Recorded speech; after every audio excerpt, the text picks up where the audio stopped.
If you've ever wanted to learn how to make butter with an immersion blender, this recipe is for you.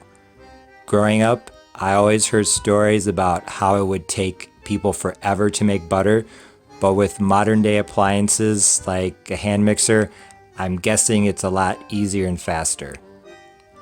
I don't know about you, but whenever I buy heavy whipping cream for a recipe, I almost never use the entire container. And even though I try to find uses for leftover whipping cream, it usually just spoils. So even though I can very easily go to the store and buy butter, I figure that this might be not only a cool project, but also a good way to use up some ingredients and not just throw away money because it spoils. So what I have here is half a cup of heavy whipping cream, or 120 grams. I took it out of the refrigerator not too long ago, so it's still pretty cold. It's not room temperature, although I have heard that this is easier with room temperature whipping cream. I have my immersion blender, and all I'm going to do is I'm going to start whipping it. I think it's first going to go into a stage where it's going to look like whipped cream, and then I'm going to keep beating it, and it should eventually turn into butter. I watched 2 videos, but in the 2 other videos, they used a pretty large amount of whipping cream comparatively, and they used a stand mixer. But I'm just experimenting with a little bit, and I just have a little bit of cream left over. And this isn't a lot of quilombo or a lot of mess, as the Argentines say, to clean up. So I'm going to try this. Like I said, half a cup of heavy whipping cream. And here I go. It's been about a minute and it looks like it's on its way. As you can see, it looks almost like whipped cream. Honestly, I think it's probably past the whipped cream stage now. At least more solid than I think a lot of people would want it. I can't see the buttermilk. I don't see any liquid separating from it quite yet. So I still have a little bit to go. But honestly, I'm surprised that it didn't take that long to get to this point.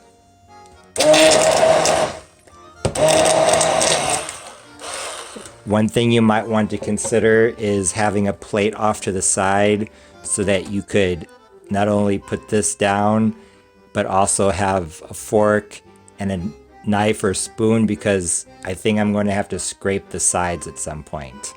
And if you don't want to dirty your counter, I suggest keeping a plate off to the side.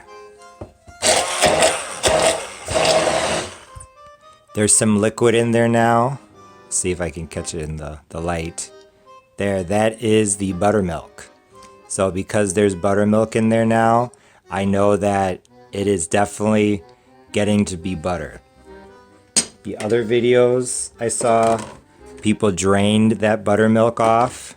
So that is what I'm going to do. Put it into this container here. There it is. Ooh. I was thinking, I should probably make sure that doesn't fall out of this container. Just a little bit fell out. I think I'll be okay. So I'm going to continue beating. And one thing I did want to point out is that it will get to a point where your immersion blender, it might get stuck, as in it won't want to beat anymore. And the butter itself will get so thick that the top might want to come unfastened from the bottom. When that happens, that's a sign that you need to clean off the beater. So if it feels like it's getting thick after a minute or 2, that's because you need to clean this, because everything's getting jammed in the bottom.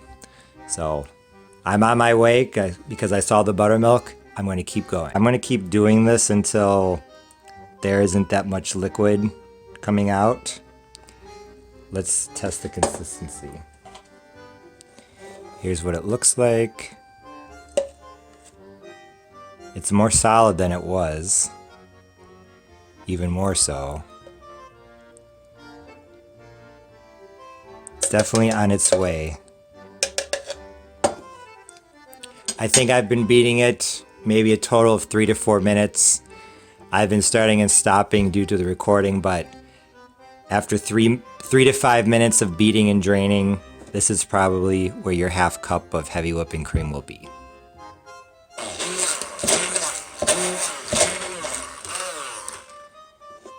I beat it for probably another 45 seconds. It's really starting to hold its shape now.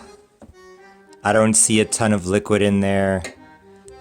So what I'm going to do is I'm going to see if I can drain it. No, I cannot. There's not that much liquid. So I'm going to take it out of here and take a look at it. Look at how nicely it holds its shape.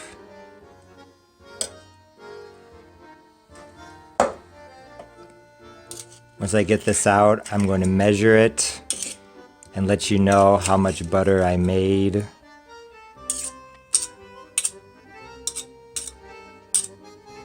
After probably, if you know what you're doing and you don't have to make a video, you could get from whipping cream to this in probably 5 to 7 minutes with half a cup. So this is my butter. I wonder how it would be on bread. This butter has been chilling in the refrigerator for 30 to 45 minutes and it's gotten a lot firmer. Even though it's still not quite as firm as supermarket butter, it's definitely firmer than it was. It does have a little bit more liquid than a stick of butter, but not a lot. To be honest, for the first attempt, I'm really proud of myself. It looks like butter, it smells like butter. It smells very fresh. It smells kind of like whipped butter, like the butter you get on a Belgian waffle. Very, very pleasant. Let's try it out, shall we?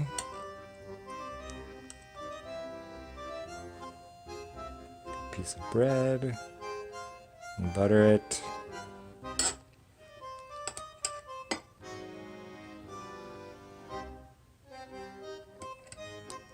I think this would definitely be a nice, fun project to do with leftover whipping cream. Like I said, I hate throwing things away. And even though it would probably be okay in most recipes, it might throw off the water content of some. And look, it's not runny at all, firmed up nicely.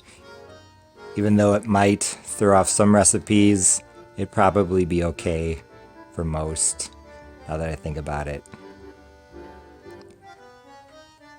One thing I'd like to try is adding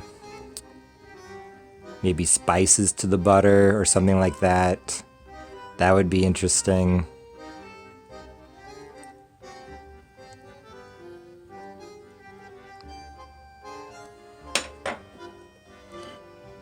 Yes, here is a nice piece of bread and butter